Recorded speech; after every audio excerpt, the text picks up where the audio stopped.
at Brighton thanks to EA Sports FC to see if Fabian Hürzeler and Pascal can guess which of these 3 football managers is a current or former professional gaffer. Fabian and Pascal put on a series of different challenges for our managers. At the end of each round, we'll grill them on their professional history before deciding who the real pro actually is. Pascal, let's start with your item though. Are you happy with this? What are you laughing at? The bass is the pace. Yes. Yeah. Can be a little bit higher. Yeah, it's all right. I take it. Round number 1 though is the team talk. So each coach is going to come out and they're going to give us a rousing, inspirational pre-game team talk. As if it was the biggest match of the season, they're going to try and get us involved. What kind of team talks do you deliver? Are you loud? Are you quiet? Yeah, you have to ask Pascal, but I think the most important is to be authentic, and then you can't always be loud.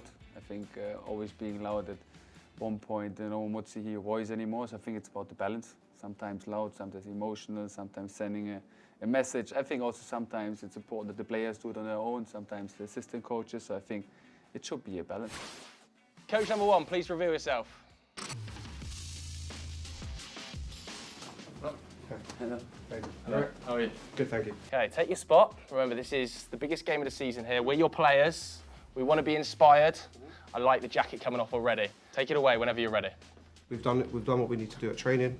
We know what we're doing. We know our roles. We know our jobs. We know our responsibilities. So, don't really need to go through anything here. I just want the players to understand the values, the morals. You got to remember all the fans, everyone. So for me personally, I just want you guys to go out there and do your job. Remember the small details in how we're going to get what we're going to get, the successes that we need, and just go and enjoy it. I think the first thing you can do is, if you put stress on yourself as a player, put stress on yourself, you start making little mistakes, and those little stupid mistakes can lead to something silly. So I just think personally, you go and enjoy yourself, go and have fun, go enjoy making a tackle, go enjoy winning the ball, go enjoy putting yourself in pressure moments, because if you're not playing under pressure, what are we playing for? You know, we can have a kick around in the park, you can do these little things. So for me, I just want you guys to go do your jobs and go and enjoy it, because we'll get the best out of you that way. Okay. Okay. Thank you very much. It's a very difficult job here. I don't think people necessarily... I have a huge respect for the candidates already doing it in such a different environment, difficult space, in front of a big player. And a big coach, Do you think he looked like a coach? Did he give off the aura? Not for me. Not for you? First impression, he didn't look like a coach for me. I would agree with Pascal.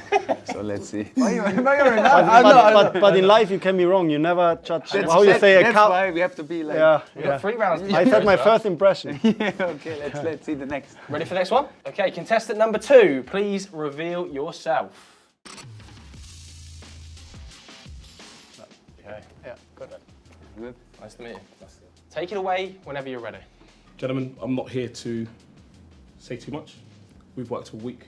We're going to talk about principles. Principles are really important. Work ethic. Are you going to run for him? Are you going to run for him? Integrity.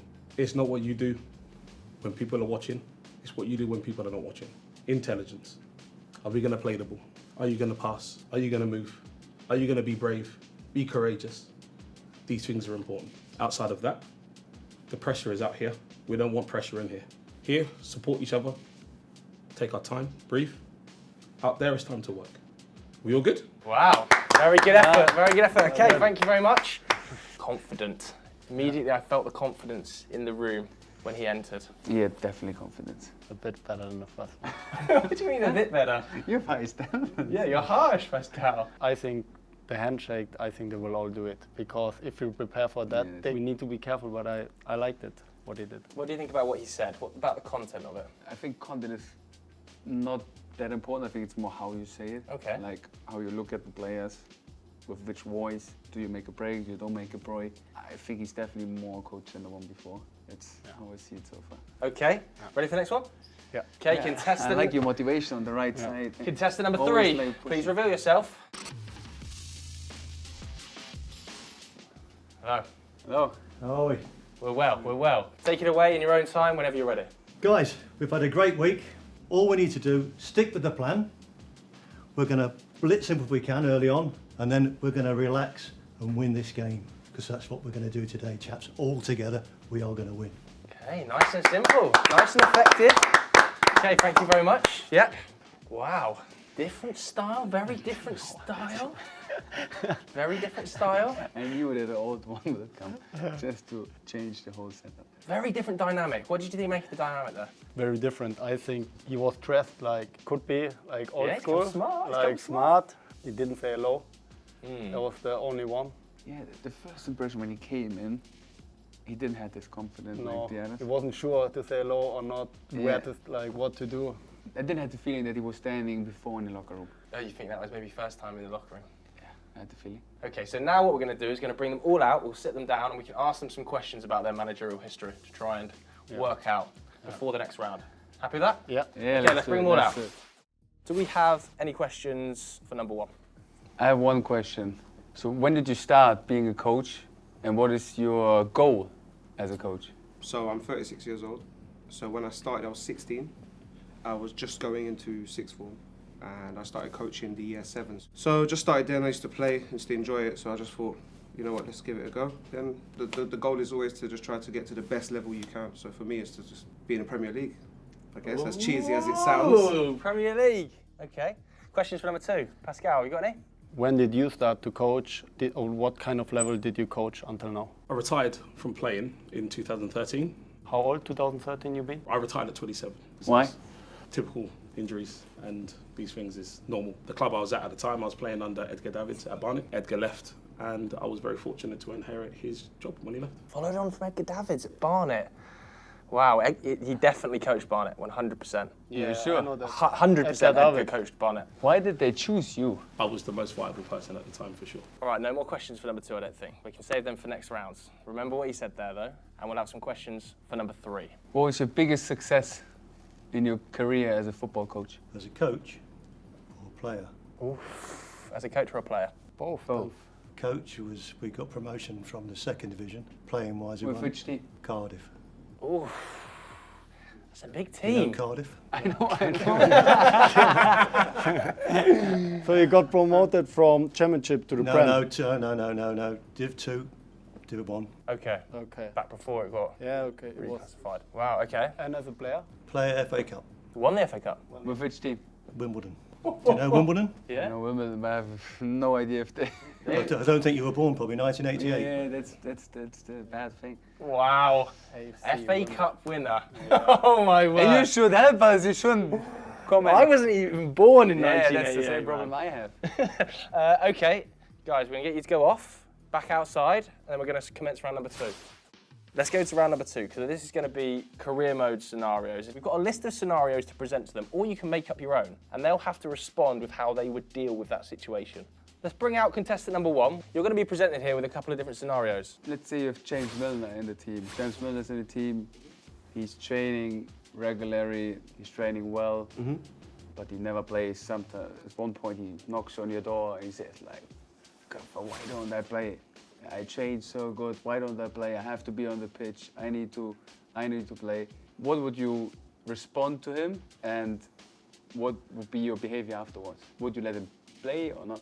Personally, how I've dealt with any situation with selection of a team is always based on what happens on the training ground. If it's a 40-year-old coming to the door to ask about why they're not getting minutes, or if it's a 16-year-old asking about, I think you just keep everything as honest and as a straight line as you can, because that way you can manage everyone's emotions, manage everyone's understandings, and we're on the same page. If I give you false pretense to say, oh, because you trained well, it goes down to the basis of what the team need first to get the result that you need on that day, and manage everyone's emotions to understand that first. Once everyone understands together, we can lock arms and we can move forward. But if it takes one eager beaver and the whole dam is collapsed. Do you get what I'm saying? So everyone has to be on the same page. And if your ego is too high that you have to play, then that just makes it more difficult to deal with. Okay, thank you very much. Thanks, Good response, thanks, good response. Thanks.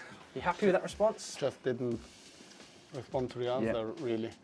It was really good what he said. Yeah, But very it- general. Yeah, So very. I asked a very specific question, and the answer was, I think he already thought about it before. A bit too generic, you think? Yeah, too general. Okay, contestant number two. All right, I have a question. So we have a big squad, a very big squad, and everyone trained really well. And then we have to, like the match day arrives, and we have to tell 2 players that they won't be involved in the squad, but really good players. How would you deal with it? It's actually a normal situation, to be fair. I mean, it's all dealt with in the build-up because we're going to manage everybody's expectations before the game. You know, this is our starting squad.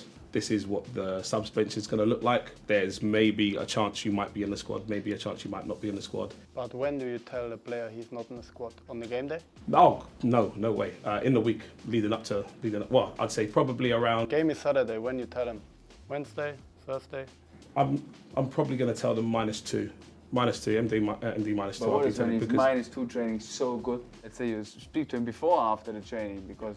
Probably after training. Probably.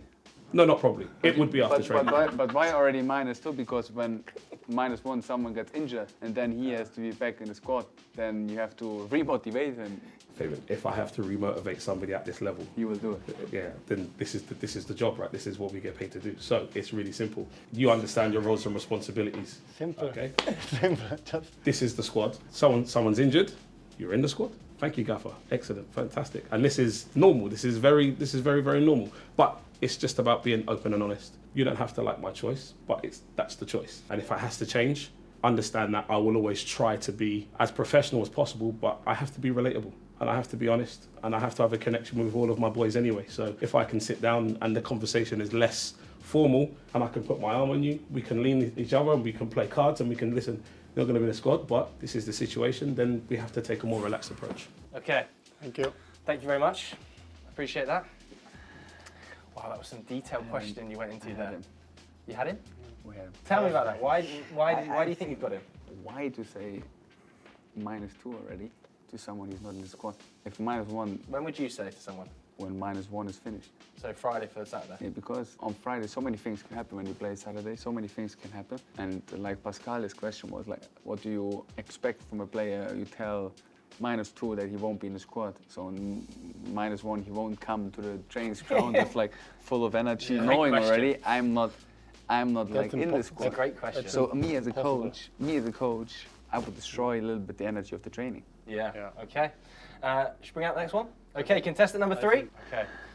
After every game, on the next day is a day off, and after every game, like the subs who didn't play, they have to run. They have to run because they have to do like the intensity the players normally do in the game. Then afterwards, the player immediately goes into a shower without making a run. How would you react to this player who didn't make the run, although he needs to make the run because he didn't play?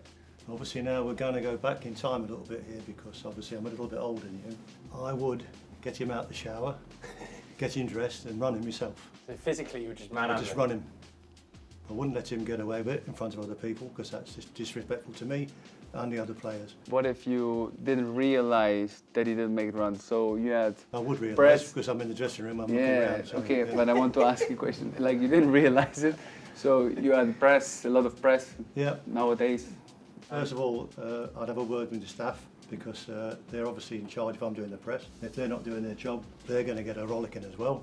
And then obviously the player will get a rollicking on Monday morning. Like how does it look? It's awful in front of his teammates, to be honest. So I would do it personally with him and tell him it's not acceptable for him to do that when he's been told to run. Happy with that? Yeah? Okay. Let's bring the other contestants back out. You stay sat there. I'm scared of contestant number 3 already. You haven't asked number 1 when he was a pro, where he was a pro, I don't think. All right, then let's ask. Let's ask, when were you a pro? Where were you a pro? I dabbled around in non-league here. Yeah. So it's like a semi-pro, decent level. And then had an opportunity to go to Cyprus. And yeah, had an opportunity to take over a team. So I ended up becoming a manager against Schneebeli. That's in Cyprus? Yes. Yeah, I was there for a year. That's where my background is. When was that? It was in 2019. How old are you now? I'm 36. 36, so he would have been... You said 37 before, did you not say 37? No, he said Give me a break. And give me a break. 37, give me a break. Take the glasses off. All right, questions for number 2. You said like you've been playing, then Edgar Davids got sacked and you become the manager straight away. But you've been still a player. It's hard when you're a professional player to coach at the same time on a level where you would get the job. Maybe I wasn't clear. I was injured at the time, so long-term injury. So I wasn't looking at playing again after that. So you were coaching while you were injured? Yeah. And I was coaching before then as well. So how old you been when you stopped playing? 27. 27. That's what I mean. Like before, when you're playing and you play on a High level. high level, then you focus on playing. You focus on your rehab. Like you still You pushing. doing your badges though, no? Are you doing your badges? You doing your coaching Yeah, badges? but it's not like I wouldn't be able like to coach properly now, be a player properly. I can do like sessions in the afternoon or like little things and prepare myself, but that's different to be ready to be a coach now on a high level. I wouldn't be. Okay, questions for number 3. Who's the best player you've coached? It's difficult to say really because over the span of quite a lot of years, you meet older players that come in, people like Les Ferdinand and people like that who are a pleasure to work with. It's the younger ones, people like when I was at Cardiff, we had Earnshaw there, who was scoring a lot of goals, and Gabidon, centre half at the time. Yeah. They were good lads, and we brought them in at young ages. And How many goals the centre back scored? You remember? Gabidon couldn't score. He went to 5 a year probably. How many did Rob score? Rob scored millions. How long you coached there? We're at Cardiff, Yeah. 2 years. All right, no more questions, I don't think. We're going What's your feeling to go about to the final one. Round number 3 is the tactics board. Fabian is going to lay out a scenario in game. The coach is going to have to tell us how he would adapt and make it work in that moment from a number of different standpoints and viewpoints. This is going to be exposing, I think, isn't it? Let's see. I'm looking forward. Okay, contestant number 1. Take the glasses off this time. Just so I look younger. Welcome to the tactics board. Just brought them to look good. Or what? Fabian, do you want to take it away? All Explain right, the so situation. we have the ball with the We're reds or we're blues? Exactly, we are red. We have the ball, the winger has the ball, and we want to ask you, what do you want from the other players? How to attack the box, and what should, like other players on the pitch, what should be the role as well when we attack the box? So what are your principles when you attack the So box? I always encourage my striker to make the front post run because it will always commit the centre half. If he can wrap a ball into that 6-yard line, is the guideline where I try to aim the ball, and all he has to do is beat the centre back to a foot race. It's a toe tap finish. If he gets there and he wants to continue with the ball, there's a cut back into here as a late run. Obviously, you've got to think about every scenario. If he's looking to just dribble and not deliver, it could be an underlap and run. Take away this guy, he can drive inside, or if he's not going to move, you can try and time the ball to play it. So there's loads of scenarios. It depends on the individual's ability here. Okay, Thank you. thank you very much. I'm going to pause you there, ask you to exit. Great effort. Okay, contestant number 2. Welcome to the tactics board, contestant number 2. Hello, gaffer. Hello, Gaffer. Fabian and Pascal have laid out a scenario here. Pascal, this was on you, so do you want to take it away? Yeah, gaffer. When I have the ball in this kind of area in midfield, how is the best chance for us to score a goal or attack the box? And what do you want the team to do? In this position, here really what I'm looking for is off-ball movements. I'm looking at how we can shift the opposition. If you're in this space, we want to make sure this player is not pressing.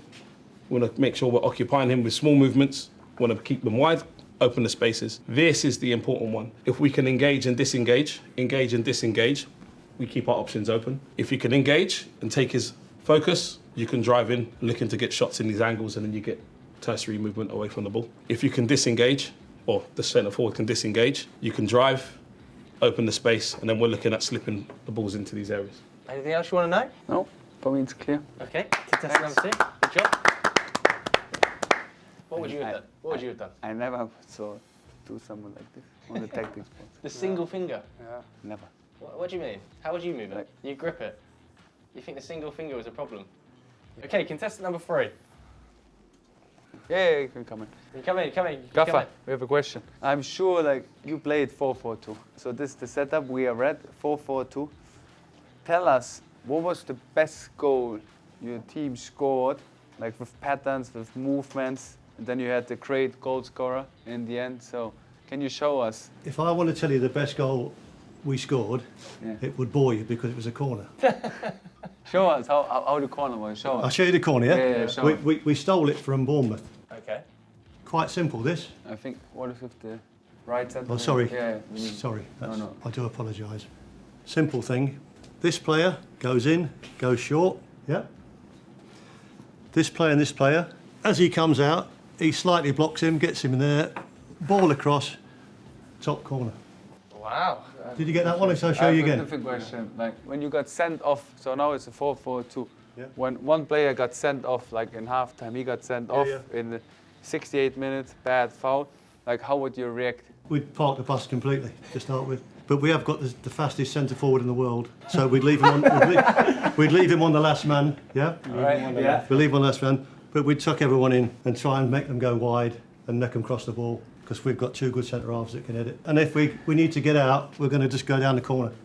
But my poor centre forward is going to work his socks off till he puts his hand up, and then we take him off and put another one on. Old school football. What the centre forward needs, what is important for him? He needs to get himself on the worst centre half. There's always one good one, one bad one. There always is. There could be a right-footed, left-hand-sided footballer. Okay, that was sensational. I'm not sure. What do you mean? It would be so obvious to pick him. Maybe they put one candidate like this. But then, yeah, I know, but then it's... So it would be obvious now. If I have to guess, now we have to say number 3, guessing. but I think it's someone else. it's number 1. Really? Yeah. You've been saying the whole game that you didn't think he was number 1. Yeah, after the first one. But I said, let's see the whole package. All right, let's bring all the contestants back in. But we have to make a decision. Yeah. Okay, we can ask one question more, and then we need to deliberate, I think. Can you tell us a little bit about Cyprus football? So what is the best team there? Which team you faced there? Who is now in the Champions League, for example? Which team from Cyprus is in the Champions League playing? So Obviously, in Cyprus, there's 2 sides. Yeah? There's the Turkish side, there's the Greek side. Just so you know, Yeah. the island is divided. So on the Turkish side is where I was. So it wasn't in the European side. Just so you're aware. So the clubs are not as high in technology, so it's not as brilliant as it sounds. So it's a professional level, but it's not as glamorous. It's similar to a high level semi-professional team. So there's some teams in there. There's a MTB, Marcel Tugudju, and there's a couple of other teams. can you say me again the different club names? MTG, Marcel Tugudju. There's Gençlerbirliği. But you're not going to know any of their names if I tell you. I Why don't are you know. not saying? Pascal knows what he's doing. All right, we're going to have to go to contestant number 2 here. What was? Yeah. What league were Barnet in when you took over? League 2. What is your favourite team at the moment? Do you watch Premier League? My favourite team to watch at the moment is probably, without bias, Brighton and Villa. Who's the best coach in the Premier League outside of Pep? Remember who's sat in the room. Can I just say because some of the guys are like really, really good coaches, but the results don't always reflect how the good work that they're doing on the training. Like who? And I think